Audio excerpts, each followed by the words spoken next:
So hello everyone, कैसे हो आप सब लोग। होप आप सब लोग अच्छे होंगे और अपनी तैयारी अच्छे से कर रहे होगे। आज हम लोग इंग्लिश का 13 सितंबर वाला शिफ्ट 1 करेंगे। तो स्टार्ट करते हैं।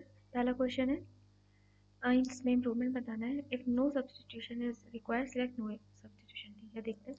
Satya is always to his friends who held him when he was in trouble. देखो, यहाँ पे किसी को ग्रेटिट्यूड दिखाने की बात करी तो ग्रेट का मतलब क्या होता है? GRET। ग्रेट का मतलब होता है इम्पोर्टेंट या फिर लार्ज। इस सेंस में ग्रेट का मतलब जाता है। बट ग्रेटफुल, यहाँ पे किसी को जब ग्रेटिट्यूड दिखाने की बात होती है तो वहाँ पे हम ग्रेटफुल यूज़ करते हैं। और देखो, इसमें स्पेलिंग में ना एक है, ये GREATFUL, ये नहीं होती। ग्रेटफुल की स्पेलिंग ये होती है GREATEFUL। ग्रेटफुल का मतलब होता है कि किसी को ग्रेटिट्यूड दिखाना। नेक्स्ट है, एंटोनिम बताना है एपिटोम का। तो एपिटोम होता है EPITOME। एपिटोम होता है, एपिटोम इसे कहते हैं किसी चीज़ का एग्जाम्पल। जैसे मान लो कि इसे ऐसे बोलेंगे, a perfect example for something.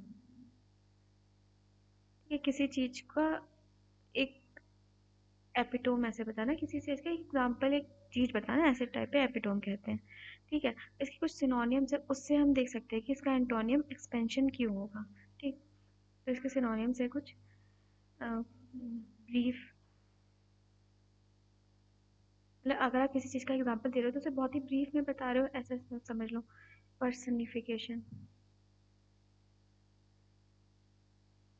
किसी के बारे में स्पेशली, या फिर कह सकते हैं एग्जाम्पलर देना। एग्जाम्पलीफाई कर रहे हैं ना, तो एग्जाम्पलर कह सकते हैं। समरी बोल सकते हैं, या फिर प्रिसाइज बोल सकते हैं। तो अब देख लो, इससे अगर एपिटोम, अगर हम देखें कि एपिटोम का रियल मीनिंग क्या होता है और सिनोनिम के बेसिस पे दिखाएं, तो हम यहाँ पे कर सकते हैं कि ठीक है, इसका अपोजिट एक्सपेंशन होगा। क्योंकि प्रिसाइज क्या हो गया? प्रिसाइज तो इसका एक टाइप से सिनोनियम ही हो गया एपिटोम का। और ल्यूसिड, ल्यूसिड का मतलब होता है क्लियर।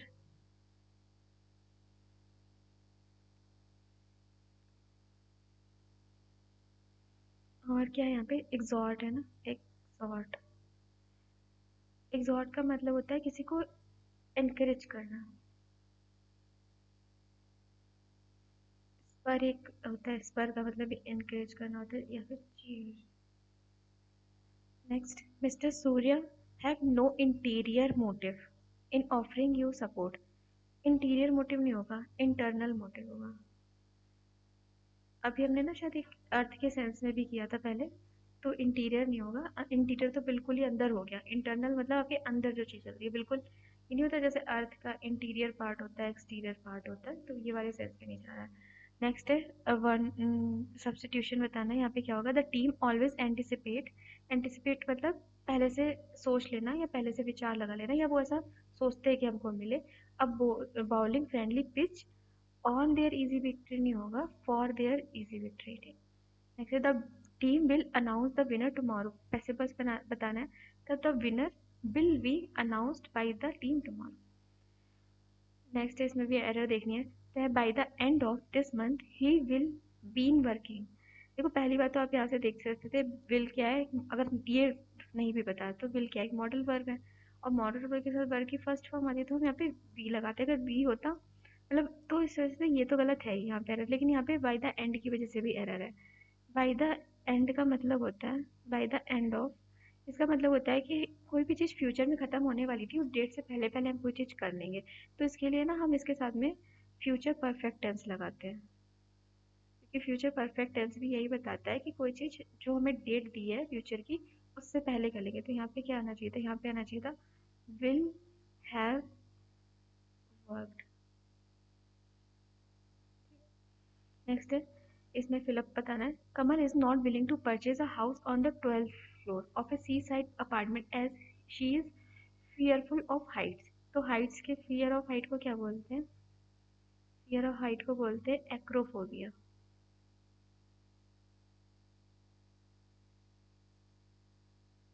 क्लॉस्ट्रोफोबिया बोलते हैं जिसे किसी क्लोज्ड रूम से या क्लोज्ड जगह से डर लगता है, उसको बोलते हैं क्लॉस्ट्रोफोबिया। इसका क्या बोलते हैं, एक्रोफोबिया। द होमोफोन बताना है देयर के लिए, तो दैट तो नहीं होगा। दो होमोफोन बोलते हैं तो मतलब प्रोनाउंशिएट करने में एक सेम से लगे, तो तीन। इडियम है टर्न अ डीफ ईयर, इसका मतलब होता है किसी को इग्नोर करना। यहाँ पे क्या है, डिसरिगार्ड करना। रिब्यूक तो मतलब किसी को स्कॉल्ड करना।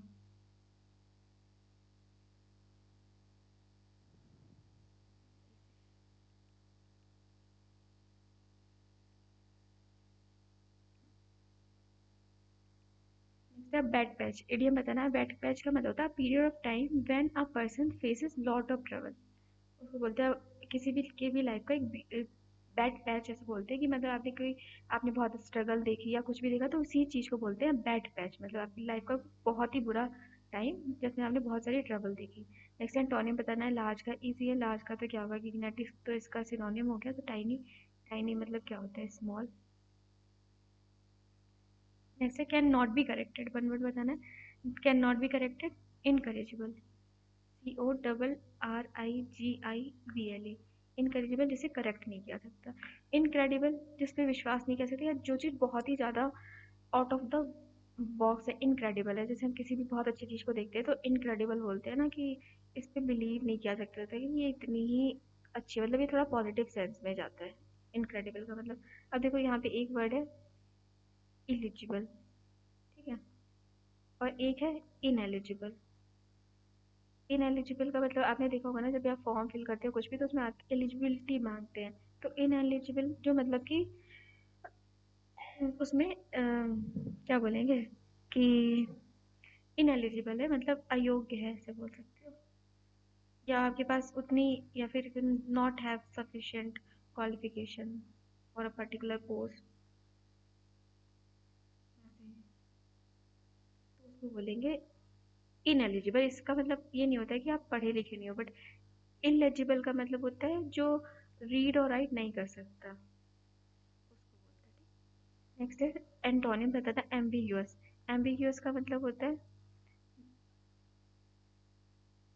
Not certain. यूएस मतलब नॉट क्लियर, ऐसे कह सकते हो, नॉट क्लियर, जिसके दो मीनिंग निकल रहे हो, अनसर्टेन हो कोई भी चीज।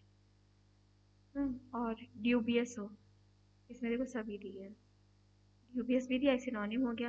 वैग्यू, वैग्यू का मतलब भी होता है, और यहाँ पे क्या जाएगा, सर्टेन आ जाएगा। नेक्स्ट है smoking in your youth stunts the body and clouds the brain. अब देखो यहाँ पे समझ में आ रहा है कि and the body and clouds the brain, ये जो है BCD बिल्कुल है, क्योंकि आप वो स्मोकिंग क्या है, स्मोकिंग इन योर यूथ मतलब अगर आप स्मोकिंग करोगे यूथ में तो वो आपकी बॉडी को स्टंट कर देगी, और क्लाउड मतलब क्लाउडिंग नहीं हो जाती है, मतलब ब्रेन काम करना बंद कर देता है। इजी है ये वाला थोड़ा सा, है ना। अब है बारबैरिटी। बारबैरिटी का मतलब होता है कि बहुत अनप्लीजेंट बिहेवियर दिखाना किसी की तरफ।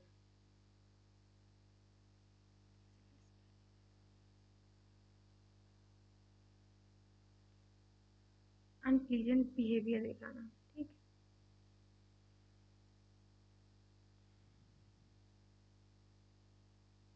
तो इसका क्या बताना है, सिनोनिम बताना है ना, तो देखो राइवलरी भी वही हो जाएगा, राइवलरी। और कैलस, कैलस का मतलब ही वही होता है कि जो बहुत ही मतलब कट्टर टाइप का हो, या कट्टर कैसे लिखेंगे? कट्टर टाइप का हो, या जिसमें बिल्कुल भी वो कैलस, एक जो जैसे किसी के लिए सिंपैथी ना हो, जो किसी चीज़ की केयर ना करता हो, ऐसे कह सकते हैं, नॉट केयर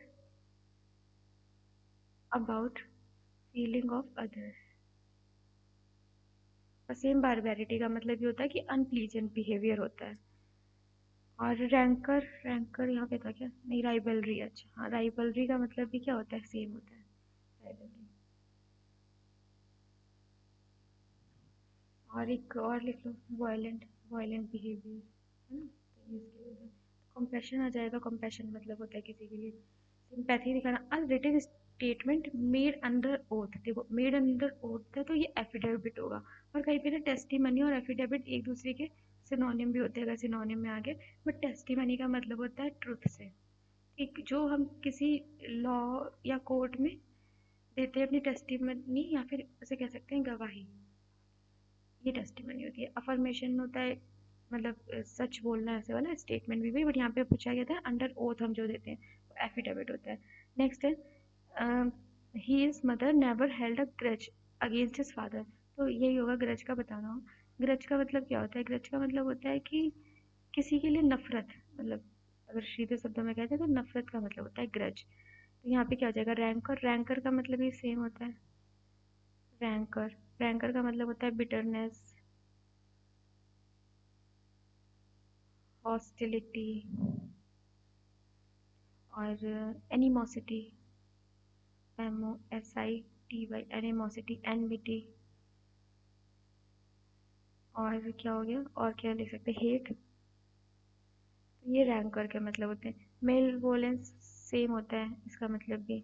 और रिवल्सन का मतलब भी अनप्लीजेंट से होता है। ठीक, यहाँ पे बेनेवोलेंस हो जाएगा जिसका मतलब होता है किसी से अच्छी, मतलब फ्रेंडली बिहेवियर रखना। नेक्स्ट है इन स्पाइट ऑफ डिलेमा। इसमें स्पेल बतानी, तो डिलेमा सही है, DILEMMA। इसका मतलब होता है कंफ्यूजन। जैसे प्रिवेल, देखो प्रिवेल की स्पेलिंग होती है PREVAILED। और प्रिवेल भी होता है प्रिवेल, और ये प्रिवेल्ड है। प्रिवेल्ड का मतलब होता है कि जो चीज़ अभी ना एग्जिस्ट कर रही है, मतलब पर्टिकुलर टाइम में एग्जिस्ट कर रही है, एग्जिस्ट इन पर्टिकुलर टाइम या फैशन में कह सकते हो। और ये वाला जो प्रिवेल होता है इसका मतलब होता है विन की सेंस में, विन या ट्रम्प ऐसे। नेक्स्ट क्या है? पैसे बॉय बताना, don't let Dylan fool you. तो do not be fooled by Dylan, ये होगा। नेक्स्ट है इसमें भी इनकरेक्ट बतानी है। तो रेनफोर्समेंट सही है, अपॉर्चुनिटी में डबल पी आता है वो भी सही है। देखो एट्रीब्यूट्स पे ना डबल टी आता है, और एट्रीब्यूट्स का मतलब होता है आपकी क्वालिटीज, क्वालिटीज, कैरेक्टरिस्टिक्स, और ट्रेट कह सकते हैं, और वर्च्यू, वर्च्यू भी कह सकते हैं। फेसेट एक वर्ड होता है, FACET, फेसेट। ये सब चीज़ें होती हैं। और बस मोटिवेशनल तो पता ही, एट्रीब्यूट्स का याद रखना स्पेलिंग डबल टी आता है एट्रीब्यूट्स में, अपॉर्चुनिटी में डबल पी आता है। नेक्स्ट चलो क्लोज टेस्ट करते हैं। Sleeping, dreaming and walking are 3 important for ordinary humans. मतलब इम्पॉर्टेंट क्या है? प्रॉब्लम्स तो नहीं है, मैथड्स भी नहीं, इंग्लिश एस्पेक्ट्स है, aspects for ordinary human, but for those who have transcendental knowledge. अब लार्ज भी नहीं होगी, सुपरफिशियल तो हो गया कि मतलब एक होता है ना ज़रूरत से ज़्यादा है कोई चीज़, डेप्थ भी नहीं, बट यहाँ पे डीप होगा किसी चीज़ की गहरी जानकारी के बारे में। अगर किसी को इन सब चीज़ों की, मतलब स्लीपिंग, ड्रीपिंग और वेकिंग की डीप नॉलेज है, all three are almost same and there is not much difference among these three, मतलब उनके लिए फिर ये सब चीज़ें सेम है, उनमें कोई भी डिफरेंस नहीं है। The word and life is a myth and it keeps on changing. मतलब जो वर्ड है और लाइफ है वो चेंज, एक मिथ है और ये हमेशा बदलता रहता है। ऐसा किसने कहा था? आदि शंकराचार्य का। तो कहने की बात हो रही है, तो क्या आएगा यहाँ पे? टेल्स बाई तो नहीं होगा यहाँ पे, क्योंकि ये सिंपल, देखो ये सिंपल इनडायरेक्टली मतलब बोला गया है कि सेज ऐसे करके, यहाँ सेज आ जाएगा। सेज आदि Shankaracharya, the greatest Advaita preacher. Ramana Ramana Maharshi observed no difference between dreaming and waking states. What he said, उन्होंने क्या कहा, is that it is from one unreal world to another। क्या आएगा? Another unreal, वही तो easy दे दिया बिल्कुल। Unreal world, there is no difference between the images one sees when waking up। मतलब इसमें कोई डिफरेंस नहीं है जब हम जागते हैं और कुछ देखते हैं, और इमेजेस ही और शी सीज ड्यूरिंग ड्रीम, जो हम सपने में देखते हैं, उनमें कोई डिफरेंस नहीं है। According to this great sage of the modern century, the first one is daydream and the second one is night dream. The usual philosophers say that mind and body are the two elements and mind is the source of all diverse thought.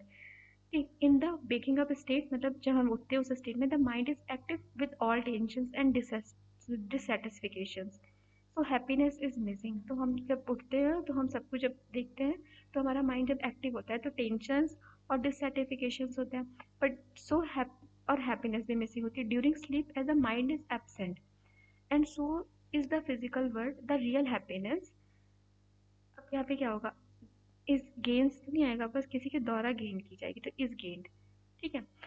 आगे पढ़ लेना, अच्छा है ये, बहुत easy था ये वाला। तो बस आज इतना ही रखते हैं, थैंक यू। और कल फिर दोबारा करेंगे, ठीक है, थैंक यू।